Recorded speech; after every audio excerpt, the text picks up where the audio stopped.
it's me, your friendly neighborhood pet a hat, and I'm not naked!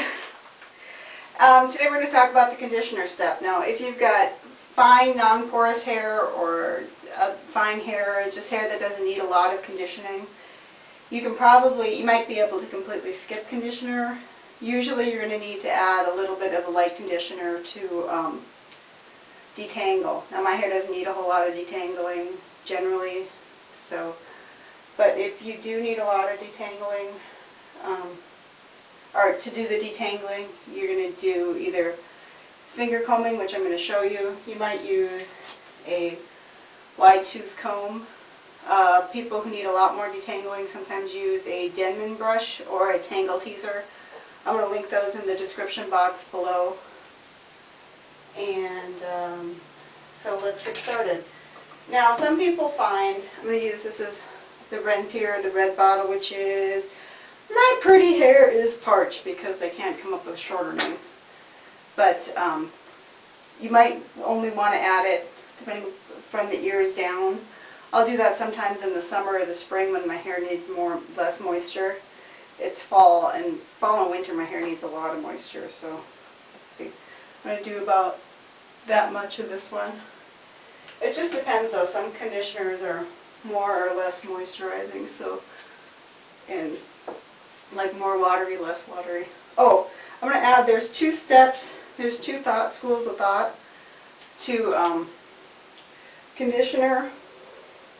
One is that if you want to go ahead and get all the water out, you want to use either a flour sack towel, which is like they sell, this is a really old one, but like from the 40s old, or you can use like a 100% cotton towel, or yeah, probably just those two, and like get all the water out of your hair and then put the conditioner in. This is good for people, like the long hair community likes to do this, because then you don't use as much conditioner, and the theory is you don't dilute the conditioner and therefore you make it more effective. Now the opposite school of thought is Melissa Stites of, I think it's Once Upon a Curl, I don't know. I'm going to put it in the description box below and put a link there. Her theory is you need conditioner plus moisture to moisturize your hair, so your hair should be very wet. Now I'm too lazy to dry my hair, so I'm definitely going with the hair should be very wet theory. So anyway, I'm going to start detangling with my fingers. I just kind of go this way, and sometimes I like to go the opposite ways, you know, like that, to make sure that I have everything detangled. Now, like I said, my hair is really, the only time it really ever got tangled was when I had split ends, and the ends would bunch up and get very hard to comb. But my split ends are much better than they used to be pre-CG, which was ridiculous, because I thought everybody got their haircut when their ends got so tangly that they pretty much couldn't comb through them. Turns out that's only me. But so now I don't have that kind of problem.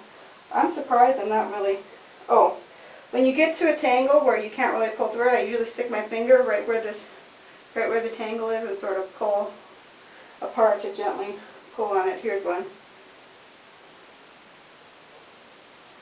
And I'm not shedding too much today, which is weird. But when you do shed, you want to take your shed hairs and plaster them to the wall.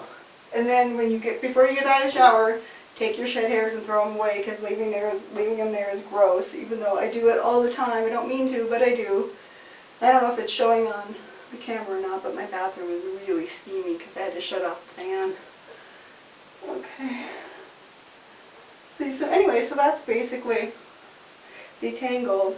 Now I will take my handy dandy comb, and I could even use my mirror right now. That's cool. I usually just do this, and I add a part.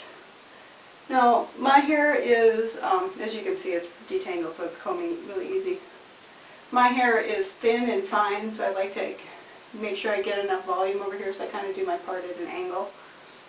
And then I need some more crown height, so I make sure that I do the very back, that much through there. Now, I'm not going to rinse in the shower again because I did that, you saw me do that in the co-wash, and you do the same way where you put your fingers in there.